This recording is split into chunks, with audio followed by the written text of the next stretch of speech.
Hello, good morning all. पिछले class में हमने सैलरी चैप्टर स्टार्ट कर दिया था। सैलरी एक नियोक्ता से एक कर्मचारी को जो कुछ भी राशियां प्राप्त हुई उसे यहाँ वेतन की श्रेणी में रखा गया। एक कर्मचारी को अपने नियोक्ता या कंपनी से जो कुछ भी राशि प्राप्त हुई, चाहे वो बेसिक सैलरी हो, बोनस हो, कमीशन हो, अलाउंसेस हो, ग्रेच्युटी, पेंशन, कंपनसेशन, बहुत सारे नाम जो मैंने आपको लिखे थे, उनको हम डिटेल्ड एक बात कर रहे हैं। सबसे पहला पॉइंट हमने स्टार्ट कर लिया था बेसिक सैलरी। कौन सा salary? Basic salary. Basic salary का सिंपल सा मतलब बताया, ऐसा सैलरी जो सैलरी ग्रेड, वेतनमान या वेतन श्रृंखला के अनुसार देय हो। हम यहाँ बेसिक सैलरी लेते हैं प्रीवियस ईयर के लिए। अभी जो ईयर चल रहा है इसको हम जानते हैं असेसमेंट ईयर 20-21 और प्रीवियस ईयर अपना रहेगा 19-20। हमने आपको शायद कुछ होमवर्क दिया था, 5 डेट दी थी बेसिक सैलरी कैलकुलेट करने के लिए। इन सब के ये आंसर्स हैं। आप एक बार अपना आंसर मिला लो कि कहीं आंसर गलत तो नहीं। 5 डेट लिखा था, एक बार चेक करें कि आपका आंसर सही है कि नहीं। ज़्यादातर बच्चों के आप नोट करेंगे 5th वाला आंसर रॉन्ग हो सकता है, आपने गलत किया हो, ऐसा हो सकता है। एक बार ये 5th वाला मैं आपको वापस बता रहा हूँ, इसको आप ज़रा चेक कर लें। किसी कर्मचारी ने ज्वाइन की कंपनी 1 जनवरी 2014 को। इसका सैलरी ग्रेड चल रहा है 10,000, -500, -12,000, 1,000, 15,000 एंड 2,000। यस, कब से ज्वाइन किया? 1 जनवरी 14 से। 1 जनवरी 14 से। इसका सैलरी कितने से स्टार्ट हुआ है? 10,000 रुपये। कब तक मिलेगा? 31 दिसंबर 14 तक ही। ध्यान दें, आपकी कॉपी में देखें, आपने यहाँ गलती करी होगी, ऐसा हो सकता है। यहाँ 1 जनवरी 14 से साल शुरू हुआ है तो ख़त्म कब होगा? 31 दिसंबर 14 को ही। आप चेक करें, आपकी कॉपी में आपने गलती करी होगी, 14, 15, 15, 16, 16, 17 लिख दिया होगा आपने, क्योंकि पिछली सभी डेट्स में जनरली ऐसा हुआ है। बट 1 जनवरी में थोड़ा विशेष ध्यान दें। 1 जनवरी 14 को सेशन शुरू हुआ है तो एंड कब होगा? 31 दिसंबर 14 को। ध्यान रखें। नेक्स्ट 1 जनवरी 15 से 31 दिसंबर 15, 1 जनवरी 16 से 31 दिसंबर 16, 1 जनवरी 17 से 31 दिसंबर 17, 18,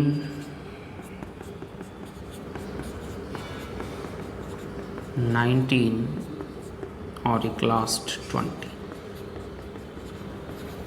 अपना टारगेट है, सैलरी आपको चाहिए 1 अप्रैल 19 से 31 मार्च 20 तक का, ये अपना टारगेट है।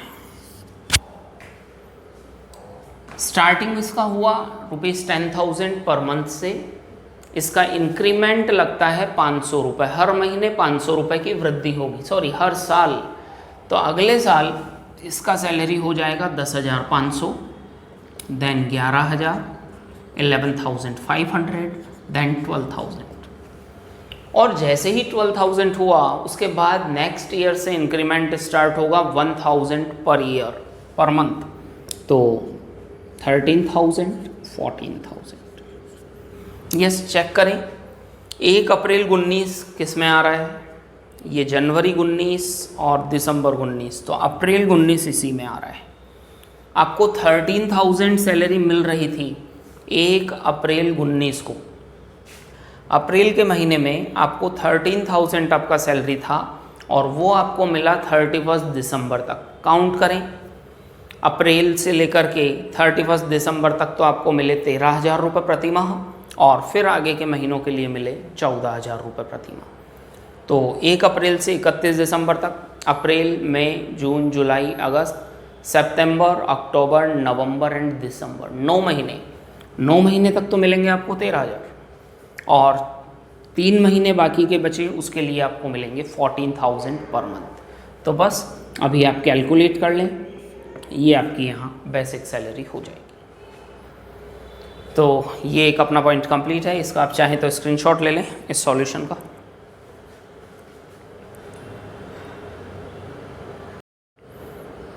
यस, बेसिक सैलरी कैलकुलेट करने में एक विशेष ध्यान रखें, अगर प्रश्न में सरकारी कर्मचारी हो, गवर्नमेंट एम्प्लॉय हो, तो उसका प्रीवियस ईयर 1 अप्रैल से चालू ना हो करके 1 मार्च से शुरू होगा।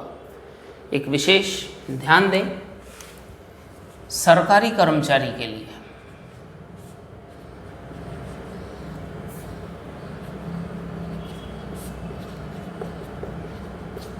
गत वर्ष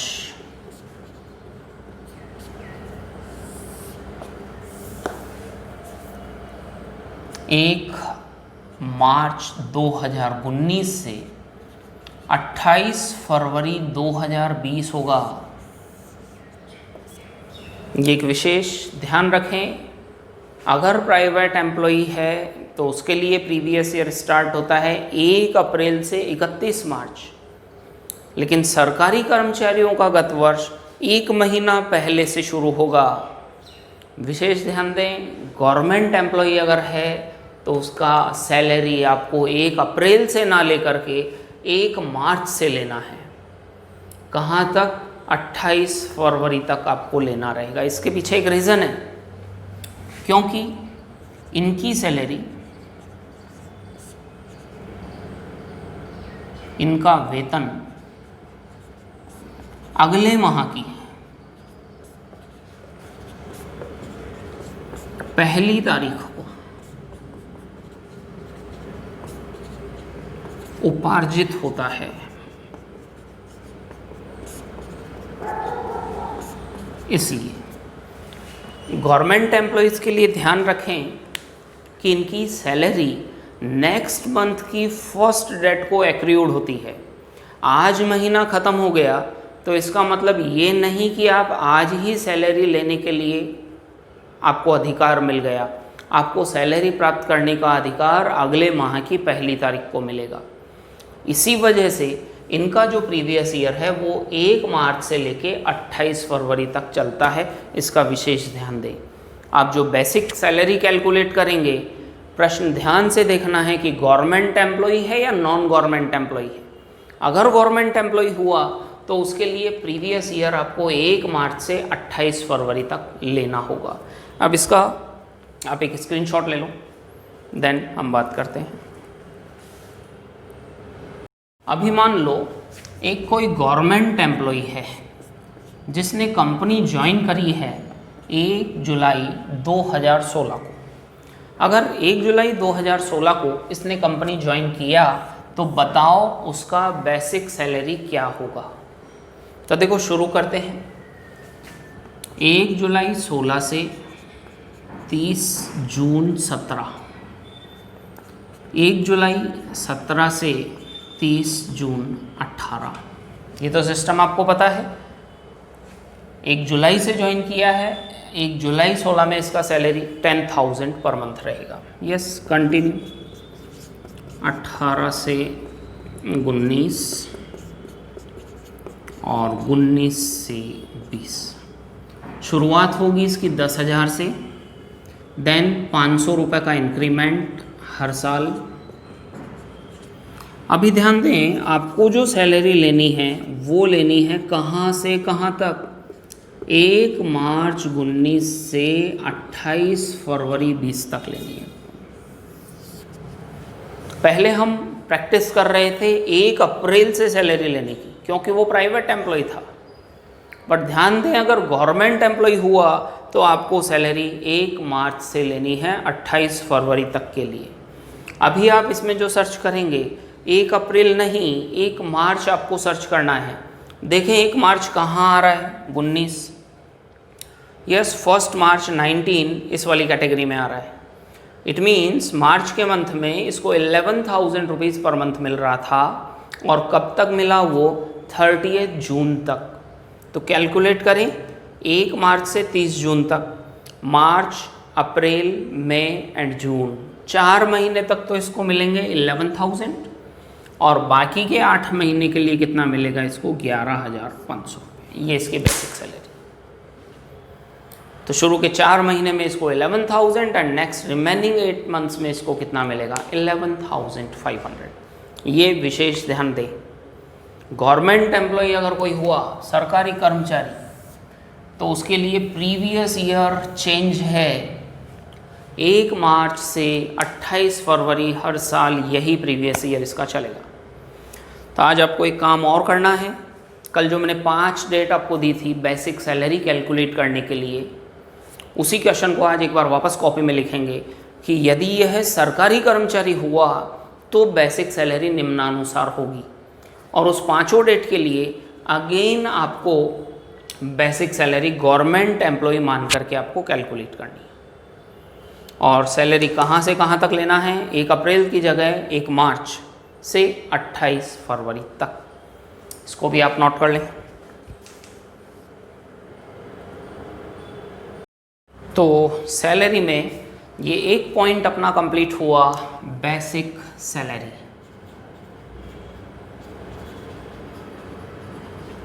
अब हम दूसरा पॉइंट शुरू करेंगे, बोनस।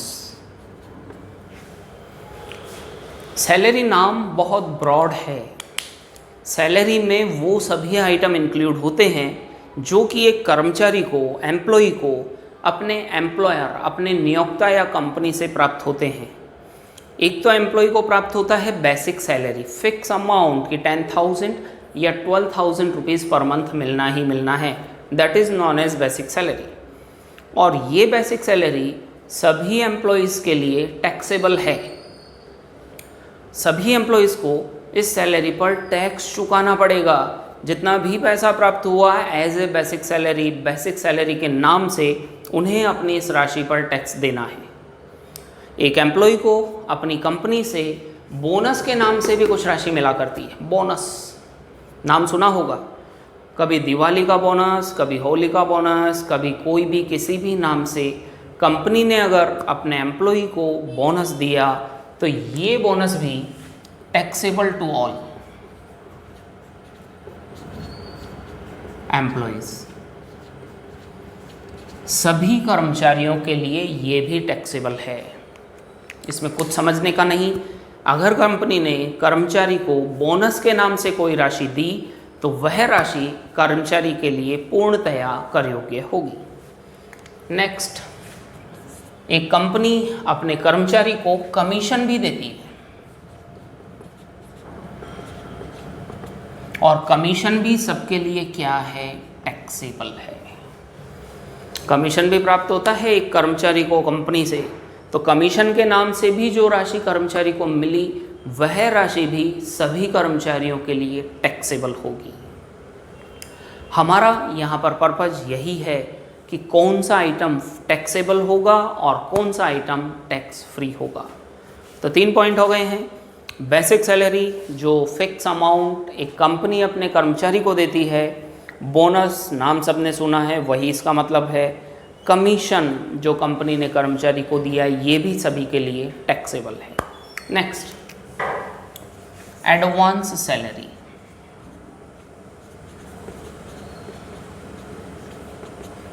इसको समझना रहेगा। गत वर्ष में असेसमेंट ईयर के लिए प्राप्त एडवांस टैक्सेबल होगा। यहाँ एडवांस की डेफिनेशन कुछ और ही है। ऐसा हो सकता है कि एक कर्मचारी अपनी कंपनी से कभी एडवांस सैलरी भी प्राप्त कर ले। कर्मचारी ने अगर कंपनी से एडवांस सैलरी प्राप्त कर ली है तो जब उसने सैलरी प्राप्त की उसे तभी टैक्स देना पड़ेगा, उसी साल में टैक्स देना पड़ेगा। बट यहाँ एडवांस का मतलब बड़ा ध्यान से आप समझें, यहाँ एडवांस का मतलब ये नहीं कि दिसंबर के महीने में आपने जनवरी महीने के लिए एडवांस सैलरी ले ली या फरवरी के लिए एडवांस सैलरी ले लिया, इसका मतलब यहाँ ऐसा एडवांस नहीं है। यहाँ एडवांस की डेफिनेशन ये है, गत वर्ष में, इन प्रीवियस ईयर, गत वर्ष बोले तो 19-20, असेसमेंट ईयर बोले तो 20-21। अगर आपने गत वर्ष में किसके लिए, असेसमेंट ईयर के लिए एडवांस राशि प्राप्त करी, अगर 19-20 में 20-21 के लिए आपने एडवांस पैसा लिया है तो इसी को यहाँ पर एडवांस कहना है। अगर 19-20 में ही हम बात करें कि जुलाई 19 में इसने अगस्त 19 का एडवांस सैलरी ले लिया तो इसे हम एडवांस नहीं कहेंगे। अगर 19-20 में, जो भी 19-20 का ड्यूरेशन है पूरा 1 अप्रैल से 31 मार्च 20, इस पीरियड में अगर 2021 से रिलेटेड कोई भी ड्यूरेशन का अगर सैलरी आपने एडवांस लिया है तो उसी को यहाँ पर एडवांस कहना है। और ये एडवांस सबके लिए क्या होगा, टैक्सेबल होगा। अब इसको आप एक एग्जाम्पल से आप समझ पाएंगे, इसको 1-2 एग्जाम्पल से समझ। मान लो आपने जनवरी 2020 में 4 माह का एडवांस लिया,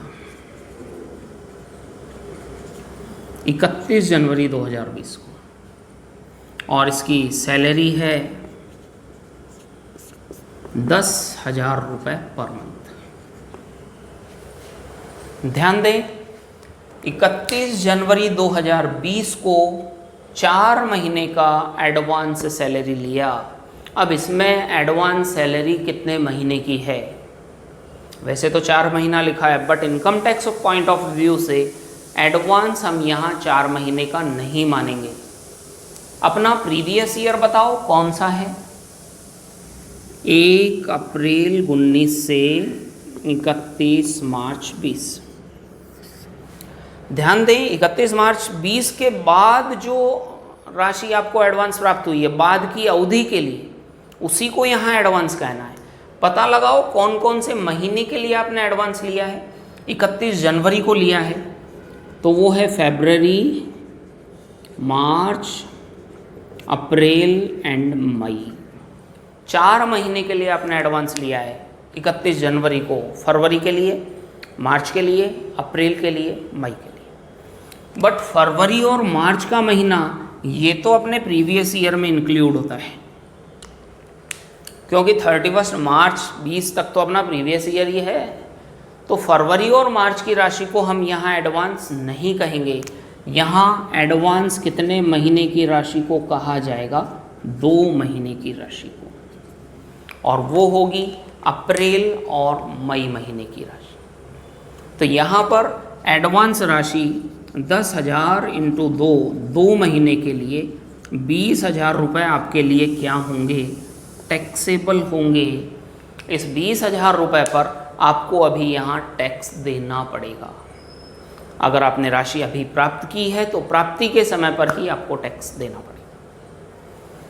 तो ध्यान दें, एडवांस का सही सा मीनिंग, यहाँ बहुत से बच्चे गलती करते हैं। इसको मैं 3-4 एग्जाम्पल्स और देकर के अच्छे से समझा रहा हूँ, बड़ा ध्यान से आप और समझ लें। परिभाषा है गत वर्ष में, प्रीवियस ईयर 19-20, प्रीवियस ईयर 19-20, 1 अप्रैल से 31 मार्च 20। इसमें असेसमेंट ईयर के लिए 20-21 के लिए, 1 अप्रैल 20 से आगे की अवधि के लिए अगर आपने एडवांस पैसा लिया है तो उसी एडवांस को यहाँ पर क्या नाम दिया गया है, एडवांस सैलरी, और वो वाली राशि ही आपके लिए क्या होगी, यहाँ पर टैक्सेबल होगी। और देखें,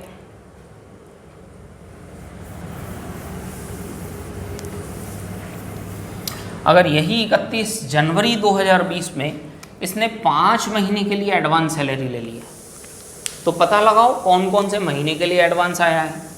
फरवरी, मार्च,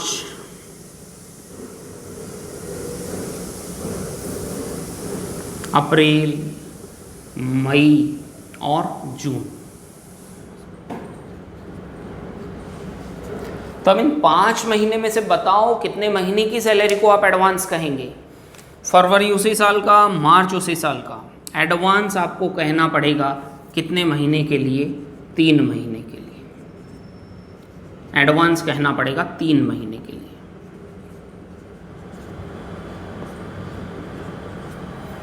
तीन महीने की सैलरी को ही आप यहाँ एडवांस कहेंगे, पूरे 5 महीने की सैलरी को नहीं, क्योंकि एडवांस का मतलब है प्रीवियस ईयर में 19-20 में आपने 20-21 के लिए जो राशि एडवांस प्राप्त की है उसी को यहाँ पर एडवांस नाम दिया गया है। तो यहाँ 10,000 × 3 30,000 रुपये आपके लिए टैक्सेबल हो। अगर मान लो 31 जनवरी 2020 में इसने 3 महीने के लिए एडवांस सैलरी ली है फॉर 3 मंथ्स, बताओ कौन कौन से वो 3 महीने हैं? 31 जनवरी में, फरवरी, मार्च, अप्रैल। फरवरी और मार्च तो उसी साल का है, अप्रैल अगले साल का है, तो आप क्या कहेंगे कि एडवांस कितने महीने की सैलरी हुई? 1 महीने की। तो 10,000 × 1 10,000 रुपये आपके लिए यहाँ एडवांस सैलरी के नाम से टैक्सेबल होगा।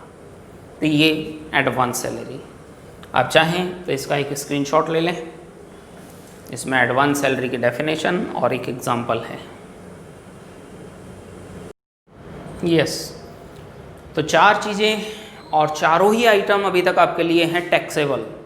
एक कर्मचारी को कंपनी से बेसिक सैलरी मिली है, उस पर टैक्स देना पड़ेगा, बोनस पर भी टैक्स देना पड़ेगा, कमीशन पर भी टैक्स देना पड़ेगा, और एडवांस सैलरी ले ली है अगले साल की तो उस पर भी आपको टैक्स देना होगा। नेक्स्ट 5वां आइटम आ रहा है अभी, अलाउंसेस, भत्ते।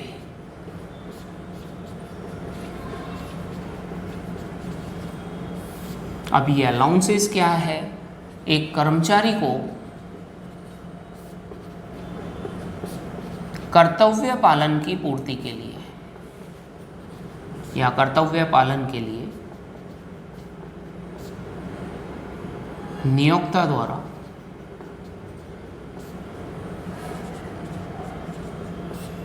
दी जाने वाली अतिरिक्त नगद राशि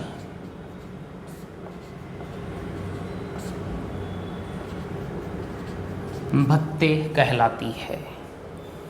अब एम्प्लॉई, कर्मचारी को अपनी कंपनी का काम पूरा करना है, अपना कर्तव्य पालन करना है, ड्यूटी ऑब्लिगेशन पूरा करना है, तो इसके लिए कंपनी आपको कभी कभी अलग से नगद राशि और देती है।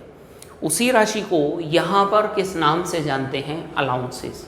जैसे एक एग्जांपल सुने, आपको कंपनी ने कहा कि आप दिल्ली जा कर के उस पार्टी से मिलो और 2-3 दिन वहाँ अलग अलग पार्टी से मिलो और फिर वापस आके हमको रिपोर्ट प्रेजेंट करें। तो बताओ, यहाँ से अब दिल्ली जाना है, वहाँ 2-3 दिन का स्टॉप होना है, जो भी खर्चा होगा ये नगद राशि आपको कौन देगा? ये खर्चे का पैसा कौन देने वाला है? Naturally company. ऐसा थोड़ी कि हम उसका गाड़ी का किराया, वहाँ रुकने का खर्चा, डिनर एक्सपेंसेस सब अपन अपनी जेब से देंगे, नहीं, कंपनी आपको देगी। कंपनी अपने कर्तव्य को पूरा कराने के लिए, एफिशिएंटली पूरा कराने के लिए कंपनी आपको अलग से नगद राशि देगी। उसी नगद राशि को यहाँ पर क्या नाम दिया गया है? अलाउंसेस, भत्ता। अगर कंपनी पैसा नहीं देगी तो हम हमारी ड्यूटी परफॉर्म नहीं कर पाएंगे। तो कंपनी ने कोई भी एक्स्ट्रा वर्किंग आपसे करवाया या किसी रीज़न से कानूनन आपको अलग से कोई नगद राशि दी तो उसे हम यहाँ किस नाम से जानते हैं? भत्ते के नाम से। बट अभी क्वेश्चन मार्क आता है कि ये जो राशि आपको अभी कंपनी से मिली है, क्या ये आपके लिए टैक्सेबल होगी कि टैक्स फ्री? क्या हमें इस प्राप्त राशि पर, कंपनी से जो पैसा प्राप्त हुआ उस पर भी टैक्स देना है क्या? तो इसके लिए यहाँ पर अलाउंसेस को 3 कैटेगरी में बांट दिया गया है। एक तो है पूर्णतया करमुक्त भत्ते, फुल्ली एग्जेम्प्टेड अलाउंसेस। भत्तों को हमने 3 श्रेणी में विभाजित कर दिया है टैक्सेबिलिटी पॉइंट ऑफ व्यू से कि ये टैक्सेबल होगा कि टैक्स फ्री। कुछ भत्ते ऐसे हैं जो पूर्णतया करमुक्त हैं, कुछ अंशतः करमुक्त, पार्टली एग्जेम्प्ट, और कुछ पूर्णतया कर योग्य, फुल्ली टैक्सेबल। भत्ते कर्तव्य पालन के लिए या किसी रीज़न से कंपनी ने आपको जो अलग से नगद राशि दी वो टैक्सेबल होगी कि टैक्स फ्री। तो यहाँ बहुत तरह के अलाउंसेज हैं, उन सभी अलाउंसेज, सभी भत्तों की राशि को कितनी श्रेणियों में विभाजित कर दिया गया है? 3।